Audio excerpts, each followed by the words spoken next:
إذا كنت تريد أن تكون على مذهب السلف تعلم مذهب السلف. ورحمة الله وبركاته.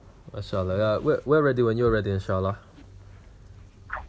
طيب نبدأ إن شاء الله. طيب. إن الحمد لله نحمده ونستعينه ونستغفره ونعوذ بالله من شرور أنفسنا ومن سيئات أعمالنا. من يهده الله فلا مضل له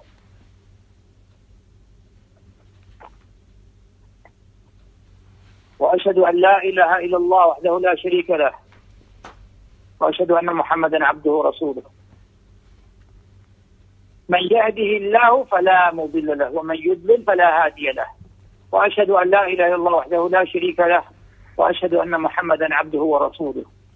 يا أيها الذين آمنوا اتقوا الله حق تقاته ولا تموتن إلا وأنتم مسلمون. Oh, you believe in Allah, and you should be fair and do not die except the Muslims submitting to the will of Allah. يا أيها الناس اتقوا ربكم الذي خلقكم من نفس واحدة وخلق منها زوجها وبث منهما رجالا كثيرا ونساء واتقوا الله الذي تساءلون به والأرحام إن الله كان عليكم رقيبا. O mankind, fear your guardian Lord, who created you from a single soul, and from that soul came its mate, and from them came men and women. And from that soul he created its mate, and from them came many men and women. So fear Allah, from whom you demand your mutual rights, and respect the wombs that bore you. Respect your mothers. يا أيها الذين آمنوا اتقوا الله وقولوا قولا سديدا يصلح لكم أعمالكم ويغفر لكم ذنوبكم ومن يطع الله ورسوله فقد فاز فوزا عظيما. When you believe, fear Allah, this should be fair. And or you believe, fear Allah and say a word that is directed to the truth. That He, Allah subhanahu wa ta'ala, may rectify your actions and forgive you your sins. For indeed whoever obeys Allah and His Messenger has indeed attained great success. أما بعد فإن أصدق الحديث كتاب الله وخير الهدي هدي محمد صلى الله عليه وسلم وشر الأمور محدثاتها وكل محدثة بدعة وكل بدعة ضلالة وكل ضلالة في النار. Continuing with Kitab At-Tawheed, this great book, which in reality is ayat and ahadith, an explanation of the scholars. Verses from the book of Allah and the hadith of the Messenger sallallahu alaihi wasallam. This is the reality of Kitab At-Tawheed. It is texts from the book of Allah and the Sunnah of the Messenger of Allah. So continuing with Kitab At-Tawheed, this great book of Muhammad Wahhab rahimahullah.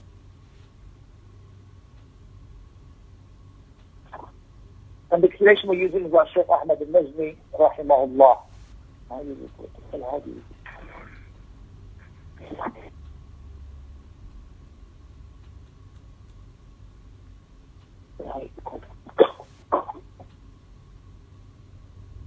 Beginning with this chapter, which is the 5th chapter, Bab Tafsir At-Tawheed, Shahadat La ilaha illallah, explanation of Tawheed, and the testification that none has the right to be worshipped except Allah.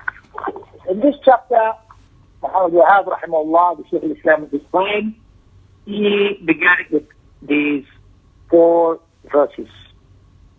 First of them is Surah Al-Isra. أولئك الذين يدعون يبتغون إلى ربهم الوسيلة أيهم أقرب. And this verse is referring to, and the rest of these verses are referring to the meaning, the correct meaning of La ilaha illallah. So this verse, أولئك, such are those الذين يدعون يبتغون, those who supplicate, those who call upon, seeking, يبتغون, from ابتغاء, they seek إلى ربهم الوسيلة, they seek nearness towards their Lord. الوسيلة, they seek nearness towards their Lord.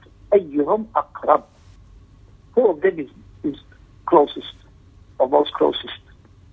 Who is it that they are calling upon that is most closest? Allah subhanahu wa ta'ala is the most closest to you and me than anyone else by His knowledge. When it was said to Sufyan al-Thawri rahimahullah, وَهُوَ مَعَكُمْ أَيْنَمَا كُنْتُمْ, and He is with you wherever you are, he said, بِعِلْمِهِ, by His knowledge. And in Surah Qaf, Allah said, وَهُوَ أَقْرَبُ إِلَيْكُمْ مِنْ حَبْلِ الْوَرِيدِ, and it's closer to you than the jugular vein. And although there is difference of opinion in the tafasir regarding what that actually verse, who the actual verse refers to, Some of them said it's the angels, that they are closer to you than the jugular vein, that they record all your actions that you do. And in some of the tafasir, they said, it actually refers to Allah, that He is closer to you by His knowledge. Now, so, Kitab At-Tawheed begins with this meaning of La ilaha illallah, the true meaning of La ilaha illallah. And from its meaning is that worship belongs to Allah, and from the actions or forms of worship is to call upon Him alone. That's why the author, Shaykh Ahmad An-Najmi, began with this verse, أُولَٰئِكَ الَّذِينَ يَدْعُونَ يَبْتَغُونَ إِلَى رَبِّهِمُ الْوَسِيلَةَ. Such are those who call upon or supplicate, seeking nearness towards their Lord. Who is the most closest? أيهم أقرب? Who is the most? Allah subhanahu wa ta'ala is closer to you and me than anyone else. Allah is closer to you than you and me by His knowledge. He's not part of His creation. Rather, He is ba'inun min khalqihi, as Abu Hatim al-Razi and Abu Zur'a al-Razi in the 5th century said. That Allah is ba'inun min khalqihi, meaning He's not part of creation. He's not in creation, as the Sufis, Wahdat al-Wujud, because Allah is within creation. Everything that you see is Allah. That is the only reality. This philosophy that they come up with has no basis. Allah is not in creation, and the creation is not in Allah. The heretic Ibn Arabi without the alif lam, because if you say Ibn al-Arabi, that's the great Maliki scholar who was upon the Sunnah and wrote excellent books. But Ibn Arabi without the alif lam is the majhul, and the Sufi heretic who claimed and said, what is the golden calf except Allah? The golden calf that Bani Israel, the children of Israel, worshipped. He claimed that is Allah. What is the golden calf except Allah? And Shaykh Abbad Hafidullah refuted him. He refuted him in one of the books. He refuted his statements. But look how you'll find the likes of these Sufi philosophers, the likes of Nur Hamid Kalab, in his book Reliance of the Traveler. Right at the end of the book, he praises Ibn Arabi. No shame to praise somebody who claims the golden calf is Allah. Where's the shame? Where's the hayat? First and foremost, have shyness with Allah. That you praise those Allah loves and praises, meaning the ones who are upon Ahlul Sunnah way. And you don't praise those Allah subhanahu wa ta'ala is displeased with, those who are not upon Ahlul Sunnah way, that choose to follow other than the way of the truth path, like having rejection and obstinance to accept the truth, or being away from accepting the truth. Rather, the truth, when it comes to Tawheed, is one. We're not talking about fiqh here. We're talking about usul, fundamentals of the deen. We're talking about the usul of Ahlul Sunnah wal Jama'ah. There is no difference of opinion with usul of Ahlul Sunnah wal Jama'ah. The Sahaba did not differ. The ulama of Ahlul Sunnah wal Jama'ah did not differ in Aqidah. Those who held onto the ijma' of the Salaf, those who held onto the book of Allah, the Sunnah of the Messenger sallallahu alaihi wasallam. If one was mistaken, then he was mistaken. But he was mistaken in that which is not accepted. As Imam Malik said, كُلٌّ يُؤْخَذْ وَيُرَدْ إِلَّا صَاحِبُ الْقَبْرِ. Everyone's statement is accepted and rejected except the companion of this grave. So going back to the true meaning of La ilaha illallah, none has the right to be worshipped except Allah. From its meaning is worship should be for Allah alone, as this verse indicates. And that form of worship mentioned in this verse is ad-du'a. In the next verse, وَإِذْ قَالَ إِبْرَاهِيمُ لِأَبِيهِ وَقَوْمِهِ إِنَّنِي بَرَأٌ مِّمَّا تَعْبُدُونَ إِلَّا الَّذِي فَطَرَانِي. Surah Al-Zukhruf, verse 26, 27. And when Ibrahim alayhi salatu salam said to his father and his people, indeed I am free from that which you worship. except from the one who originated me. And that is Allah subhanahu wa ta'ala, created him in the first instance. But as for those other mediators, or mediaries I should say, and idols that they took besides Allah, they have nothing to do with them. And they have nothing to do with them. For indeed, Ibrahim, in the other verse in Surah Al-An'am, he said, وَإِذْ قَالَ إِبْرَاهِيمُ, and Allah mentioned, وَإِذْ قَالَ إِبْرَاهِيمُ لأبيه آزر أتتخذ أصناما آلهة إني أراك وقومك في ضلال مبين. Clearly he said to them, you are upon clear error and misguidance. وإذ قال إبراهيم لأبيه آزر أتتخذ أصناما آلهة إني أراك وقومك في ضلال مبين. وكذلك نري إبراهيم ملكوت السماوات والأرض وليكون من الموقنين. Allah subhanahu wa ta'ala showed him the kingdom of the heavens and the earth, meaning the stars, the moon, the sun. He showed him creation, and each one set, and he said, "La uhibbul afilin." I don't like those that set, that go away and disappear.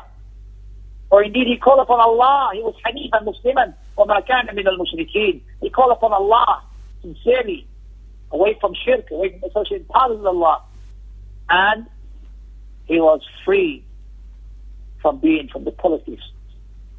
Those who set up rivalries and mediaries with Allah subhanahu wa ta'ala. And here, this shows us the meaning of Tawheed, that there is ithbat wa nafi, affirmation and negation, negating all that is worship besides Allah, and affirming worship for Allah subhanahu wa ta'ala alone. Worshipping Allah subhanahu wa ta'ala alone. Labud. Negation is a must. Negating any other forms of worship besides Allah is a must. The third verse, اتخذوا أحبارهم ورهبانهم أربابا من دون الله. They took their rabbis and their priests as lords besides Allah. When they told them halal, they followed the halal. When they told them haram, they followed the haram. If they said something is lawful, they would follow them. Without checking, without asking, even if it went against the truth. Blind followers, sheep. The Prophet warned us from being like blind followers. Don't be a blind follower. If the people are good, you're good, and if the people are bad, you're bad. The fourth verse, وَمِنَ النَّاسِ مَن يَتَّخِذُ مِن دُونِ اللَّهِ أَنْدَادًا يُحِبُّونَهُمْ كَحُبِّ اللَّهِ. And the rest of the verse, وَالَّذِينَ آمَنُوا أَشَدُّ حُبًّا لِلَّهِ. And there are amongst those people who take other partners besides Allah, they love them as they love Allah. In one of the grandfathers of Muhammad Wahhab rahimahullah, the Shaykh Sulaiman ibn Abdullah ibn Muhammad Wahhab rahimahullah, in his 30s when he explained Kitab At-Tawheed, Kitab At-Tawheed, he mentioned, how about those who love others more than they love Allah? Is this what it says? There are amongst people who take partners besides Allah, they love them as they love Allah. And so he added in his explanation, how about if they love others more than they love Allah? أعوذ بالله من ذلك. When you see a person giving his worship to other than Allah, when you see him humbling themselves to other than Allah, when you see him offering their sacrifice to other than Allah, supplicating to other than Allah, relying upon other than Allah, what have they left for Allah? When they claim others know the unseen besides Allah, what have they left for Allah? Be serious. They love them more than they love Allah, or they love them as they love Allah. This is shirk with Allah subhanahu wa ta'ala. But the believers, they love Allah the most. They do not put forward anyone besides Allah. They do not put anyone in front of Allah.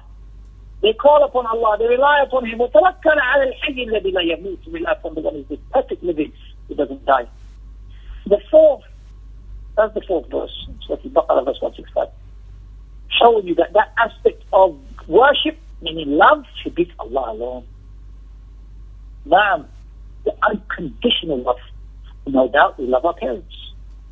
Even if they're not Muslim, there is a natural love. But we love them. And we love the Muslims who are upon La ilaha illallah.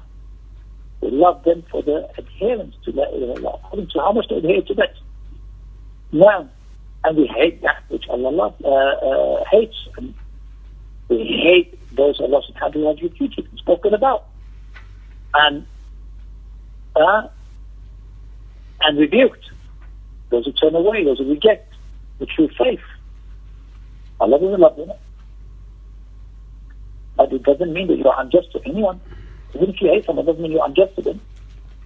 You don't be unjust to anyone. You keep justice. You give everyone their rights. The Prophet said, وَأَعْطِي كُلَّ ذِي حَقٍّ حَقَّهِ. Give everyone their due rights. Give everyone their due rights. The fifth proof that Muhammad Wahhab used in this chapter to show the correct meaning of La ilaha illallah is the hadith of the Prophet where he said, من قال لا إله إلا الله وكفر بما يعبد من دون الله حرم ماله ودمه وحسابه على الله عز وجل. Hadith in Sahih Muslim. Whoever says La ilaha illallah, man has the right to be worshipped except Allah, and he didn't believe in that which is worshipped besides Allah, then his wealth, his blood, becomes sacred, and his accountability with Allah. Now, so these are the proofs that Shaykh Islam Muhammad rahimahullah mentioned to explain the meaning of La ilaha illallah. And here, Shaykh Ahmad An-Najmi rahimahullah, he made some important points.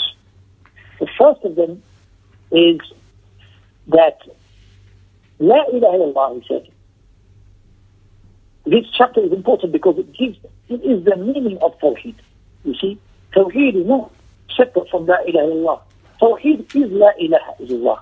This is what he says in the first opening introduction when he quotes one of the other grandsons, explained that when he quotes, one of the scholars, and that is Abdul ibn Muhammad ibn Qasim, one of the scholars who mentioned that La ilaha illallah is actually Tawheed. And this is firmly clarified in the meaning of La ilaha illallah found that the Prophet gave. The Prophet gave when he sent Mu'adh to Yemen. He said to him, and these two narrations you find them in Bukhari, the last chapter, Kitab At-Tawheed of Bukhari. The hadith of Muawiyah, the hadith of Mu'adh, the hadith of Mu'adh radiallahu anhu. Mu'adh ibn Yaman, Mu'adh radiallahu anhu, sorry. Who, Mu'adh ibn Jabal radiallahu anhu, when the Prophet said to him, إِنَّكَ ذَاهِبٌ إِلَى أَهْلِ الْكِتَابِ قَدْ يَكُنْ أَوَّلَ مَا تَدْعُوهُمْ إِلَيْهِ الشَّهَادَةُ لَا إِلَهَ إِلَّا اللَّهُ. You're going to the people of the book, so that the first thing you call it to is to testify that man has the right to be worshipped except Allah. And in the other wording, فَلْيَكُنْ أَوَّلَ مَا تَدْعُوهُمْ إِلَيْهِ أَنْ يُوَحِّدُ اللَّهِ. This is Tawheed. That the first thing you call them to is to single Allah out in worship. That is Tawheed. So in those two narrations, when you look at them, clearly they give you the correct meaning of La ilaha illallah. From who? From Rasulullah sallallahu alayhi wa sallam. And also Allah subhanahu wa ta'ala mentioned in Surah Muhammad verse 19, فَاعْلَمْ أَنَّهُ لَا إِلَهَ إِلَّا اللَّهُ. No, man has the right to be worshipped except Allah. This article of faith clearly is a statement everyone must say before they become a Muslim, but they must know its meaning. They must know its meaning. What was the meaning of La ilaha illallah when the Prophet ﷺ would say to the mushrikeen polytheists, say La ilaha illallah, إِذَا قِيلَ لَهُمْ لَا إِلَهَ إِلَّا اللَّهِ يَسْتَكْبِرُونَ. They become arrogant. Why? Because they didn't want to worship Allah alone. They knew the meaning of La ilaha illallah. And you and me know the da'wah of Rasulullah ﷺ is to call the people to worship Allah. The proof is in Surah Al-Dhariyat 56. وَمَا خَلَقْتُ الْجِنَّ وَالْإِنسَ إِلَّا لِيَعْبُدُونِ. I have not created jinn and mankind except that they worship me. This is the da'wah that all the prophets called to. وَلَقَدْ بَعَثْنَا فِي كُلِّ أُمَّةٍ رَسُولًا أَنْ اعْبُدُوا اللَّهَ وَاجْتَنِبُوا الطَّاغُوتَ. We have sent to every nation a messenger to call them to worship Allah. What was worship Allah? Was La ilaha illallah. And to eschew the false deities. Surah Al-Nahl. And also, Allah, great verse in Surah Al-Anbiya, verse 25.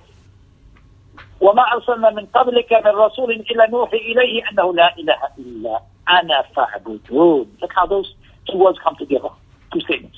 La ilaha and ibadah. La ilaha and worship. And we have not sent before you a messenger except we reveal to him that none has the right to be worshipped except me, Allah. So worship him and worship Allah. Now, and we have already mentioned that hadith in Sahih Muslim, whoever says La ilaha illallah, none has the right to be worshipped except Allah, and disbelieves in those that are worshipped besides Allah, and the wealth himself becomes sacred, and their accountability is with Allah. Now, and in the other hadith, whoever singles Allah out in worship and disbelieves in those that are worshipped besides Allah, his wealth himself becomes sacred and his accountability is with Allah. Another similar narration, which is in Muslim Ahmad. And that clearly shows the meaning of La ilaha illallah. La ilaha illallah, as Ibn al-Qayyim rahimahullah mentioned, that the article of faith is a statement upon which the heavens and the earth were established. And it is upon which the creation originated. The testification that man has the right to be worshipped except Allah is the foundation of this path. Saying it will save the person from the punishment of the grave. None will enter paradise except with it. It is the road which, if one does not have and he does not hold on to, the person will not be able to reach Allah, pleasing Allah. It is the statement of Islam, La ilaha illallah, Islam illahi bil-Tawheed, wal-inqiyad lahu bil-ta'a wal-bara'atu min ash-shirk wa ahli. This is what Islam means. First aspect is Tawheed, submitting to Allah upon Tawheed and compliance, that which He commands you with, and to be free from that which is shirk, from the associated partners with Allah. This is the meaning of Islam. Tawheed first and foremost is the first pillar of Islam. Ibn al-Qayyim continues. Now, and depending upon the people's belief, they will either be categorized as people of happiness or people of sadness. Those who accepted, those who they accepted, and those who they rejected. This is La ilaha illallah. La ilaha illallah. When Usama bin Zayd radiallahu anhu killed the mushrik in a battlefield, after he said La ilaha illallah, and he said to the Prophet ﷺ, he only said it to save his neck, to save himself. The Prophet ﷺ said to Usama, you killed him, and he said La ilaha illallah. Because La ilaha is an honor. La ilaha gives you honor, gives you into Islam when you say La ilaha. So how you killed him and he said La ilaha? This is how you be Yawm al-Qiyamah. If La ilaha comes defending him, this is La ilaha illallah. That's why إن دماءكم وأموالكم وأعراضكم حرام عليكم. That's why it's sacred, Muslim.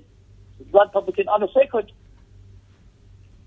When you speak about a Muslim, when you harm a Muslim ومن سلم المسلمون من لسانه ويده.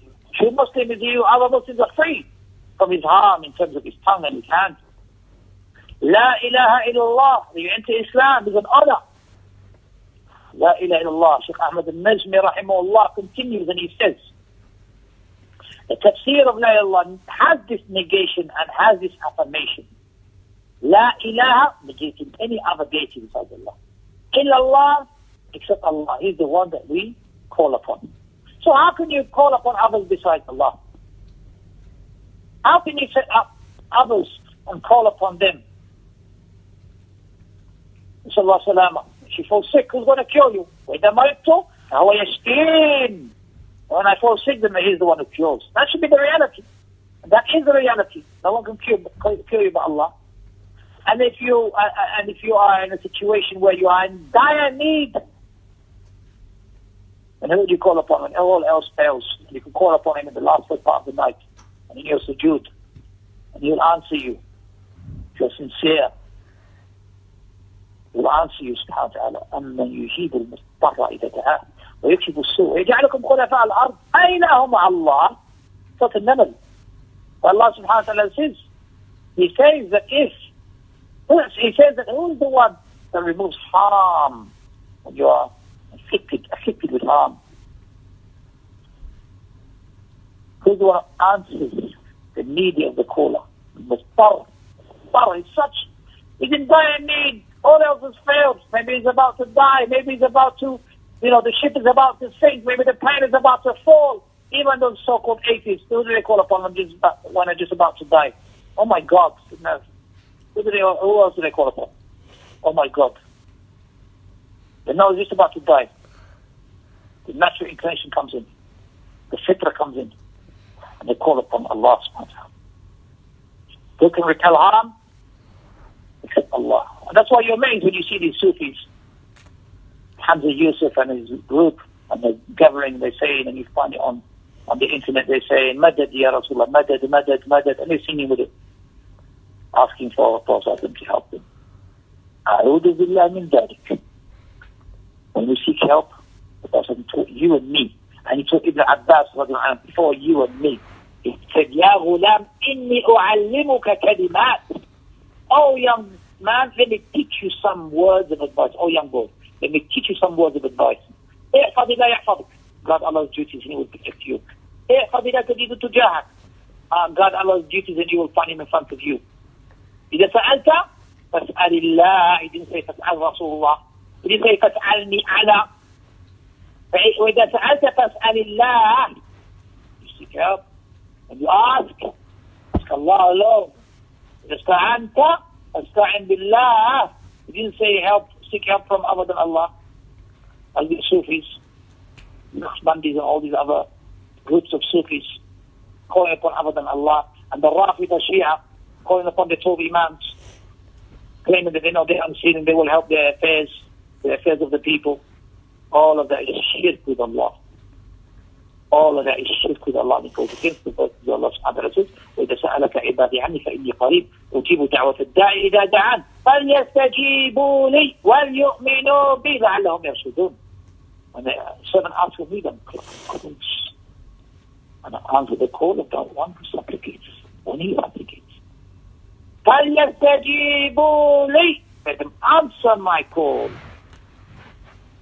وَلْيُؤْمِنُوا بِي. And let them believe in me correctly. Ibn Qayyim Rahimahullah said, if you want your du'as to be accepted, believe in Allah correctly. Aqidah comes first. You want your du'as to be accepted? Look, Allah mentioned Iman straight after answering the call of Allah. Straight after that. And straight after making a supplication, many people complain, I ask, they don't get the du'as accepted. Oh, why? And they complain. But what happened? What was your aqidah? Did you rectify your aqidah? What's your iman like? Did you rectify your iman? Rectify yourself before you complain. And complaining shows signs of weakness. If you complain, you want. Maybe that Allah subhanahu wa ta'ala is saving you, is testing you to see if you're patient or not, and you fail the test. Nasallallahu salama, except those Allah subhanahu wa ta'ala has blessed. Shaykh Ahmad An-Najmi rahimahullah again continues. No one is able to repel harm except Allah subhanahu wa ta'ala. And no one is able to bring about the total goodness to you, or benefit to you, except Allah subhanahu wa ta'ala. And when you see when you go to Masjid al-Nabawi, when you see the people, instead of facing the Qibla, they're facing the Prophet sallallahu alaihi wasallam's grave, and they call upon Rasulullah sallallahu alaihi wasallam in exam time, you find a lady walking past and she calls upon Rasulullah sallallahu alaihi wasallam, Ya Rasulullah, my children have got exams. Help them pass the exams. Ya Rasulullah, I would like a child, but don't have a child. Ya A'udhu billah, calling upon Rasulullah sallallahu alaihi wasallam. Then you should call upon Allah. Ni'mal Mawla wa ni'mal Nasir. The blessed helper He is, and the blessed one to give you victory. The next verse, Shaykh Ahmad An-Najmi mentions that this is the verse of Bara'ah, being free from the shirk. And the people of shirk will bring about associating partners with Allah, not to take part in their festivals like Christmas. People now are wondering what to do. So first of all, Isa was not born on the 25th of December. This is all commercials. They're very commercialized. And it is a pagan festival that the Christians have adopted. And they know that there's nothing in the Bible that mentions Father Christmas. There's nothing in the Bible that mentions the reindeer, and nothing in the Bible that mentions the Christmas tree. But they have adopted this pagan festival and added it to their religion. And they have commercialized it. And it's all a lie. It's all a lie. And they may say to you, oh, but this is a family getting together. But you can get together upon haqq, upon truth. Why do you have to get together upon a lie? You can get together upon truth. Why do you have to just go with the flow? Go with what everybody else is going with. Why can't you be sincere and go with the truth and clarify the truth to your children? Why do you have to live a lie? Why do you have to live a life of make-believe?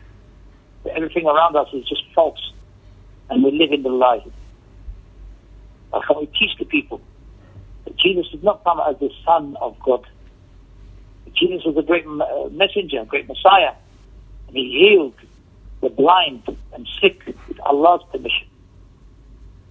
Yes, and he cured and he healed the one with leprosy with Allah's permission. And he blew onto the bird, and the dead bird, and then it was alive and it flew with Allah's permission.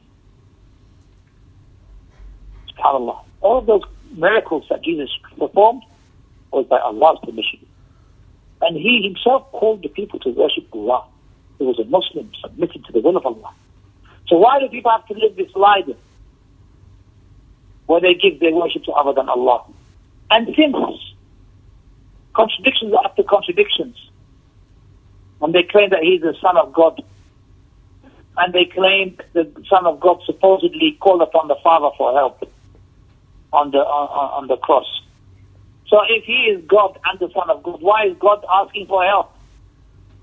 Contradictions after contradictions. Whereas the Muslims, alhamdulillah, who don't worship Jesus, alayhi, we respect him. May Allah protect him and raise him many levels.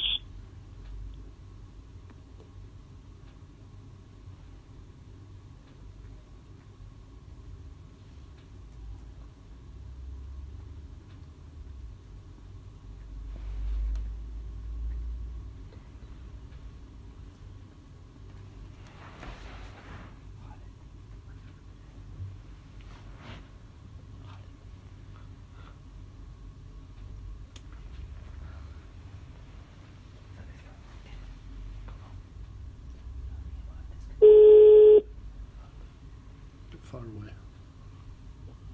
So now Muslims, or so-called Muslims, could also be like Christians, calling upon other than Allah. The Christians call upon Jesus, and the Muslim, the so-called Muslim, is calling upon Muhammad sallallahu alaihi wasallam. What's the difference? Or he's calling upon this peer or that peer, this saint and that saint, and calling upon others besides Allah, whether it's Badawi, Aidarus, or others that they set up as partners besides Allah, to get closer to Allah. And they said, we don't worship them except to go nearer to Allah. ما نعبدهم إلا ليقربون إلى الله زلفى. ما نعبدهم إلا ليقربون إلى الله زلفى. They say they do not worship them, but Allah called it worship. Go to Surah Yunus. Allah said, وَيَعْبُدُونَ مِن دُونِ اللَّهِ مَا لَا يَضُرُّهُمْ وَلَا يَنفَعُهُم وَيَقُولُونَ هَؤُلَاءِ شُفَعَاؤُنَا عِندَ اللَّهِ. And they call upon others besides Allah. وَيَعْبُدُونَ. And Allah said they worship others besides Allah. Allah called dua ibadah in this verse. وَيَعْبُدُونَ مِن دُونِ اللَّهِ. That which those who cannot help them, nor repel any harm. And they say they are just intercessors or intermediaries with Allah. Na'am. As for the next verse, they took their rabbis and priests as Lord besides Allah. Shaykh Ahmad An-Najmi said the ahbar are the ulama, scholars that some people take besides Allah, like Jews and the Christians. They took their rabbis and priests as deities, or as lords besides Allah, because we follow them in everything that they said. Didn't the Christians delete what Jesus came with? And the Jews also, they deleted what the prophets came to them with, and they killed their prophets, they harmed them, and they used to add from themselves what exactly is the message, and they twisted it and they tampered with it. And so these scholars of the Jews and the Christians, priests and the rabbis, they changed the religion of Islam, the true message of Jesus Christ, and the true message of Ibrahim alayhi and Musa alayhi and all the prophets that came in that time. They changed the message. And the people that followed them in legislating, making lawful that which is forbidden, and making forbidden that which is lawful. And they have committed shirk with Allah. Now, and lastly, the statement of the Hadith Qudsi, أَنَا أَغْنَى شُرَكَاءَ عَنِ الشِّرْكِ. I'm free from the people who commit partners with me. I'm free from them. مَنْ عَمِلَ عَمَلًا أَشْرَكَ مَعِي فِيهِ غَيْرِي تَرَكْتُهُ وَشِرْكَهُ. Whoever does an action that has committed shirk with me, then I leave him and his shirk. This is what Allah subhanahu wa ta'ala said in Hadith Qudsi, Hadith in Sahih Muslim. And this is proof. You should be free from shirk. La ilaha is not complete if you are committing shirk with Allah subhanahu wa ta'ala. And go back to the verse, فَعْلَمْ أَنَّكَ لَا إِلَهَ إِلَّا اللَّهُ, and know that none has the right to be worshipped except Allah. In the tafsir of Imam At-Tabari, tafsir At-Tabari, he said the meaning of this verse, Surah Muhammad verse 19, no, O Muhammad, none, no other worship is befitting, or no one is deserving of this worship except Allah, the one who is the creator of the creation, the owner of everything. Allahu Akbar. Al-Shawkani, the scholar Al-Shawkani rahimahullah, in the 13th century, when he explained La ilaha illallah in his tafsir, what did he say? He said again that it means none has the right to be worshipped except Allah. In the tafsir of Sa'di, when he explained La ilaha illallah, again he said this knowledge that Allah commanded us with is the knowledge of affirming and worshipping of Allah alone. It's obligatory upon every Muslim, and no one is excused, whoever they may be. Rather, each person has a need for it, meaning Tawheed, meaning La ilaha illallah. The way to know that none has the right to be worshipped by him is as follows. Firstly, he says, Shaykh Ahmad An-Najmi in his tafsir, firstly, to know La ilaha illallah is to ponder the names and attributes of Allah and his actions, proving his perfection. Secondly, to have knowledge that Allah is the sole creator and planner, which entails that he alone deserves to be worshipped alone. Allahu Akbar. Look at that. That is Tawheed. The three categories of Tawheed. He mentioned in there Rububiyyah, Lordship, Uluhiyyah, Worship, and Asma'ul Sifat, Allah's beautiful names and attributes. Imam al-Shanqiti rahimahullah in his tafsir, that is Sahib al-Adwa al-Bayan, when he mentioned La ilaha illallah or fa'lam annahu la ilaha, he said the one that is worshipped on his own, and he has beautiful names. Notice the word worship keeps coming up in all these tafsirs. Now, and look at what he did afterwards. In Tafsir al-Adwa al-Bayan, if you know the Tafsir al-Adwa al-Bayan, every time Shaykh Shanqiti rahimahullah mentions, Muhammad ibn Shanqiti rahimahullah mentions a verse, he brings other verses similar to it in other areas. So look at this verse. He mentioned Surah Muhammad verse 19, فَعْلَمْ أَنَّهُ لَا إِلَهَ إِلَّا اللَّهُ. Look at the other verses he brought with it. Surah Al-Nahl verse 36, وَلَقَدْ بَعَثْنَا فِي كُلِّ أُمَّةٍ رَسُولًا أَنِ اعْبُدُوا اللَّهَ وَاجْتَنِبُوا الطَّاغُوتَ. Again mentioning worship. Look at Surah Al-Anbiya, he says, verse 25, وَمَا أَرْسَلْنَا مِنْ قَبْلِكَ مِنْ رَسُولٍ إِلَّا نُوحِي إِلَيْهِ أَنَّهُ لَا إِلَهَ إِلَّا اللَّهُ فَاعْبُدُونِ. Again mentions worship. Then it says, go to Surah Zukhruf, verse 45, وَاسْأَلْ مَنْ أَرْسَلْنَا مِنْ قَبْلِكَ مِنْ رُسُلِنَا أَجَعَلْنَا مِنْ دُونِ الرَّحْمَنِ آلِهَةً يَعْبُدُونَ.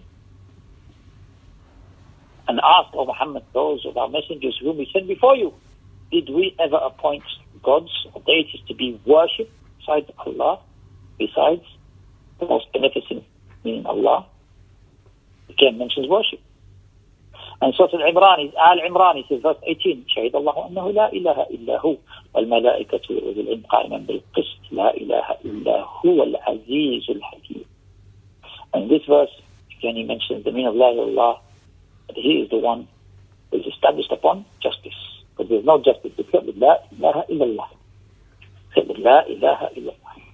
And the scholar in his time, the great scholar, Siddiq Hassan Khan, when he mentioned the meaning of La ilaha illallah, he said, meaning that if you come to know that the affairs of good are Tawheed and obedience, and the affairs of evil are shirk and disobedience, then know that none has the right to be worshipped except Allah. How beautiful that is. How beautiful that is. Again, explaining La ilaha illallah. And it's also in the seerah of Rasulullah when Abu Sufyan, before he was a Muslim, was sent to Heraclius. When he went to Heraclius, to complain about the Muslims. And Heraclius said, what does their prophet call them to? He says he calls them to worship Allah. That is proof that even the mushrikun at the time of the Prophet, those who were against him in the early times, even they say they understood what La ilaha illallah means. But you see many Muslims nowadays, you ask them what does the meaning of La ilaha illallah, they will hardly mention the word worship in there. They do not know the meaning of La ilaha illallah, except very few. Because of the misguided groups of ignorance, and also because of hawa, desires of misguided groups. If you ask a Tablighi, what is the meaning of La ilaha illallah, he will say, and they have this Kalimat At-Tawheed from the sifat, the attributes that they call to. The first one is Tawheed. Okay, what is Tawheed, O Tablighi? He will say, إخراج اليقين الفاسد, or taking out the false belief or false belief from the heart and putting the certain belief in the heart. This is not the meaning of La ilaha illallah. This is one aspect of La ilaha illallah, which is certainty. La ilaha illallah has 7 conditions, scholars mention. العلم واليقين والقبول والانقياد تدري ما أقول والصدق والإخلاص والمحبة وفقك الله لما أحبه. 7 conditions of La ilaha illallah. You just fulfill 1 if you've done that properly. Yaqeen, certainty is only 1. What about having knowledge of La ilaha illallah, knowing its meaning? How about sincerity? How about truthfulness? How about compliance? How about love? Loving Allah subhanahu wa ta'ala more than love anyone else. It may say 1 or 2 things here and there, but not explaining La ilaha illallah correctly is a big mistake, big error that Jama'at Tabligh has. They do not know the meaning of La ilaha illallah. And Jama'at al-Ikhwan al-Muslimin, they do not know the meaning of La ilaha illallah. If they come to know it, it's not by way of their Jama'ah. If the Tablighis come to know it, it's not by way of their Jama'ah. The Sufis don't know the meaning of La ilaha illallah. The Shia don't know the meaning of La ilaha illallah. And I have proof of this because I have the translations of the Quran, and they don't mention the word worship, and they don't explain what worship is. As Ibn Taymiyyah explained, Al-ibadatu ismun jami' li kulli ma yuhibbuhu Allah wa yarda min al-aqwali wal-af'ali al-zahira wal-batina. Worship is that which everything is towards, that which everything Allah loves and is pleased with, from statements and actions. Those are apparent and those that are hidden. They do not know the meaning of La ilaha illallah. They do not know the meaning of worship. What are the aspects of worship? Worship of the tongue, worship of the limbs, worship of the heart. They don't explain this to the people. Rather, the dawah is built upon ignorance. And the political activists, the takfiris, the Hizb al-Tahrir, the Muhajirun, and all of these time wasters, they don't know the meaning of La ilaha illallah. The followers of Sayyid Qutb, when he came to explain La ilaha illallah, he said that there is no rulership belonging except to Allah. La hakimiyyata illa lillah. That is not the meaning of La ilaha illallah. Rulership, rububiyyah, lordship, this is rububiyyah, lordship. But the prophets did not come to call the people to know that Allah is the Lord and the Creator and the Sustainer and the Legislator. The prophets came to tell the people to worship Allah. By affirming lordship, you have to worship Allah alone. So where is that then in your dawah? The takfiris, they say Tawheed al-Hakimiyyah. Shaykh Albani said to take you and me away from the meaning, the correct meaning of La ilaha illallah. The correct meaning of La ilaha illallah. If you're away from worshipping Allah, they want to occupy you with politics. Allah said, yes, lordship belongs to Allah. Rulership belongs to Allah, yes. But what did he say after it? So to Yusuf. In al-hukmu illa lillah, yes. Rulership, legislation belongs to Allah. Amara an la ta'budu illa iyyah. Worship is mentioned after it straight away. That you do not, he's commanded that none should be worshipped except Allah. So it comes under worship. You cannot worship Allah except by following the legislation that Allah has set and what the messengers have conveyed. You can't do your own type of worship. You can't do your own particular worship.